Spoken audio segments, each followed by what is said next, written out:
السلام ومرحبا بكم. ترجي الرياض التونسي ينتصر 4-1 على فريق نيكيداها الصومالي في الدور التمهيدي الثاني لدوري أبطال أفريقيا. مباراة الذهاب الترجي الرياض التونسي يضع قدم، ولا نجم نقولوا سي بون. الترجي الرياض التونسي يترشح رسميا لدوري المجموعات لدوري أبطال أفريقيا من مباراة الذهاب 4-1. الحقيقة نتيجة متوقعة. الحقيقة ما توقعنيش إنه الفريق الصومالي ينجم يباغت الترجي الرياض التونسي هجوميا ويسجل في شباك الترجي الرياض التونسي، لكن للأسف الشديد أمين الله مميش غلطة مش في وقتها، خاصة بعد تألق الحارس الكبير مع المنتخب الوطني التونسي. تنحكيو عليه الغلطة هذه من الله مميش، الغلطة هذه في وقتها لازم يصلح من روحه. ومن الله مميش نعرفوه حارس عنده في ساقيه، ديما يعمل الحاجات هذوما وديما تمشي معاه، لكن مرة هذه ما سلمتش الجرة. وأمين الله مميش لازم يتعلم الحاجات هذه. وحاجة باهية انها صارت في مباراة كما هذه تقريبا بدون رهان، خير من اللي تصير في مباريات متقدمة في دوري ابطال افريقيا ضد سان داونز ولا النادي الاهلي المصري. مباراة اليوم كما قلنا شهد التألق الثنائي يوسف البليلي وانصاص بشكل لافت.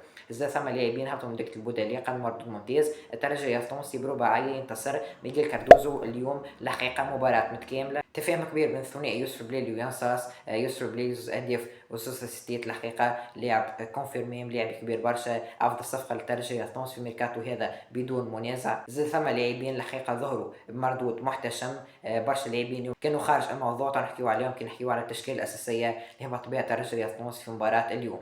نبداو بالتشكيله الاساسيه اللي هبط بها الترجي التونسي. في حراسه المرمى كما قلنا امين الله مميش. امين الله مميش اليوم كان سبب في الهدف الوحيد اللي قبله الترجي التونسي ضد ديكيدا الصومالي في نهايه الشوط الاول. الحقيقه هدف في وقت صعيب. امين الله مميش الغلطه هذه. امين الله مميش اول حاجه ماهوش كيما صدقي دبشي، يعني ما قبلش هدف من تسديده من بعيد، ما ضربتش في الكره ودخلت. امين الله مميش حب انه كالعاده نعرف امين الله مميش كان لاعب سابق قبل ما يكون حارس مرمى، كان يلعب في وسط الميدان، لذلك امين الله مميش عنده امكانيات ممتازه في الاحتفاظ بالكره. امين الله مميش شوفوه حتى في بعض المباريات في البطوله التونسيه ديما يعمل حاجات هذوما، لكن المره هذه للاسف امين الله مميش ما عرفش كيفاش يحتفظ بالكره بتاعه ومشات هدف. امين الله مميش الغلطه هذه ما تمحيش الاداء الكبير بتاعه المنتخب الوطني التونسي، الاداء الكبير بتاعه ضد الاهلي المصري ضد سان داونز جنوب افريقي في مباريات دوري ابطال افريقيا الموسم الفارط. 12 كلين شيت. امين الله مميش هو الحارس التونسي الافضل بدون منازع، 20 كلين شيت رقم قياسي الموسم الفارط، تقريبا 25 كلين شيت كاكثر حارس تونسي في التاريخ حقق كلين شيت في موسم واحد. من الله مميش حاليا هو الحارس التونسي الافضل.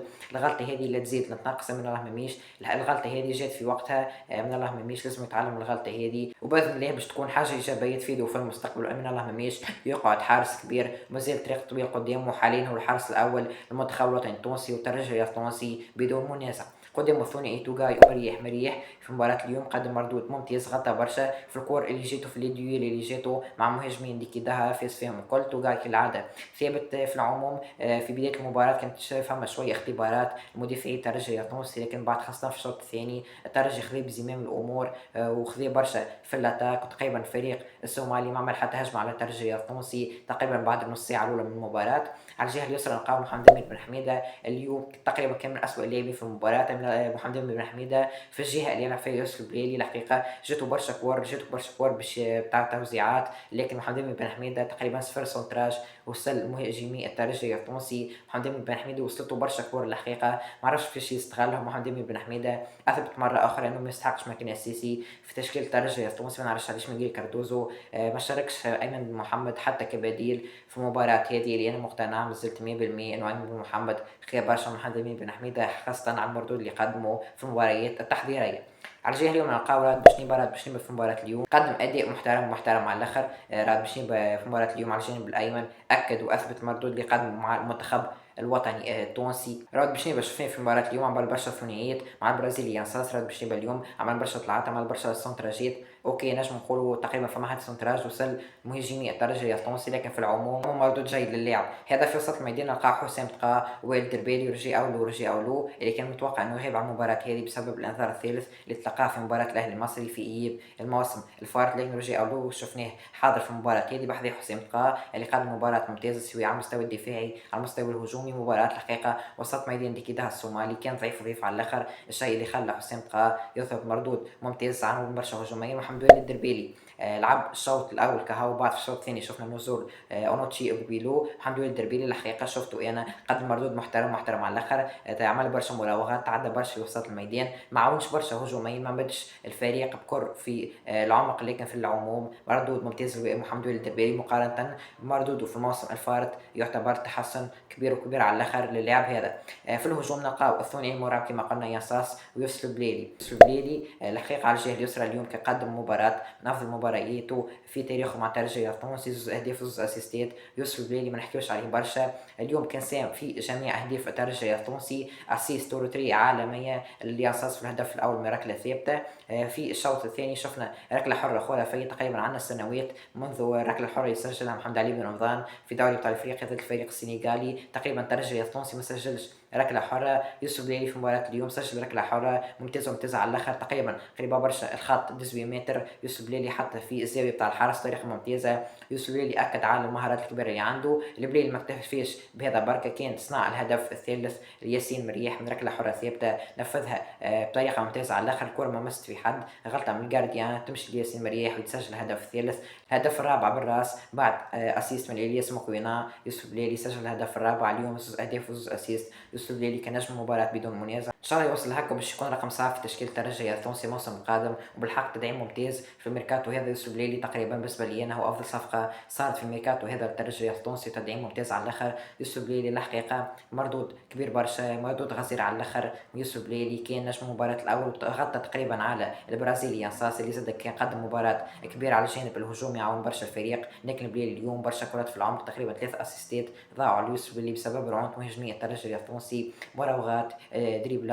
يوسف بليلي اسيستات، اهداف. يوسف بليلي حاضر في جميع اركان الملعب، على اليمين على اليسار في وسط الميدان، شفناه يدخل العمق في منطقة 9 متر ويلعب كمهاجم صريح، وهذه الحاجة اللي بانت في الهدف الرابع اللي سجلوه بتوفيق يوسف بليلي. ان شاء الله يبعد على الاصابات باش يكون رقم صعب باش يعاون الترجي التونسي، وكان هو القطعة المفقودة على الجهة اليسرى للترجي الموسم الفارط.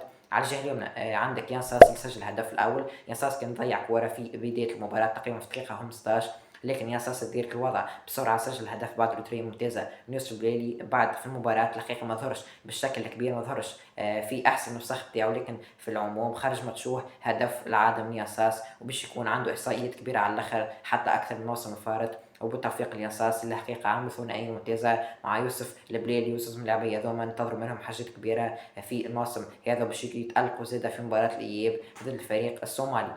كراس حربة نلقاو يوسف البديلي أسوأ لاعب في المباراة اليوم. يوسف البديلي الحقيقة مباراة أخرى يثبت أنه ماهوش في قيمة الترجي التونسي، بالنسبة لي أنا كان أسوأ لاعب في المباراة المرة الثانية على التوالي، أسوأ صفقة في الميركاتو. ما عادش نحكي برشا على يوسف البديلي، المباراة كانت تنقصها رودريغيز، كان جا موجود رودريغيز راهو خرج بأقل القليل بزوز أهداف في ظل الدفاع والبهدله الدفاعيه الكبيره للفريق الصومالي. لكن يوسف عبدلي الحقيقه ظاهر انه مهاجم، حتى كي كان مع نجم رياضي الساحلي ما قدمش مردود يشفع له انه يجي للترجي الرياضي التونسي. مهاجم الحقيقه استنينا منه حاجات ما خير. في الشوط الثاني شفنا نزول كي باسوي اللي قدم مردود محترم على الاخر.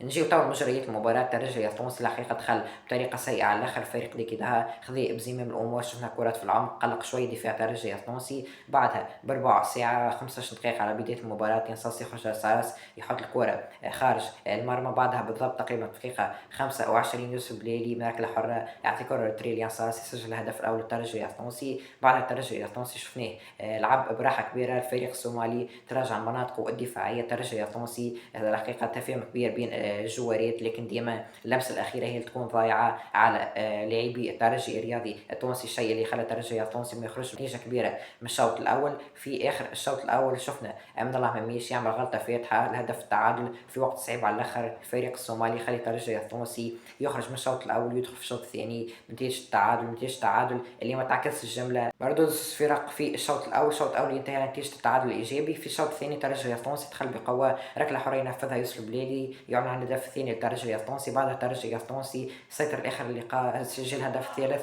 جاء الهدف الثالث عن طريق ياسين مريح من ركله حره ثابته. بعدها جاء الهدف الرابع بعد اسيست من الياس موكوينا شفناه هبط دقيقه 68 تقريبا، نص ساعه لعب الياس موكوينا قدم مردود محترم، جاته فرصه باش يسجل هدف الحقيقه بعد روتري ممتازه على الاخر وبروفوندور من يوسف بليلي، لكن الياس موكوينا حب يراوغ بالجارديان وضيع الكره هذه. في الاجمال مردود ممتاز لجميع اللاعبين باستثناء البعض. الترجي التونسي يقتلع بطاقه الترشح ويضمن الترشح من مباراه الذهاب. في مباراة اليوم زاد شفنا دخول عبد الرحمن كوناتي في الشوط الثاني، قدم مردود محترم، ما جاتوش برشا كور لكن في الكور اللي جاتو ورا حاجات باهية. زاد شفنا دخول اونتشي كوبيلو اللي عطى توازن كبير وسط ميدان الترجي التونسي. مبروك للترجي التونسي، ننتظروا نتيجة كبيرة في مباراة الإياب اللي باش تكون في الجمعة الجاية. هذا هو الفيديو بشكل كامل، متنساش اللايك والاشتراك، ونتقابل في فيديوهات جاية.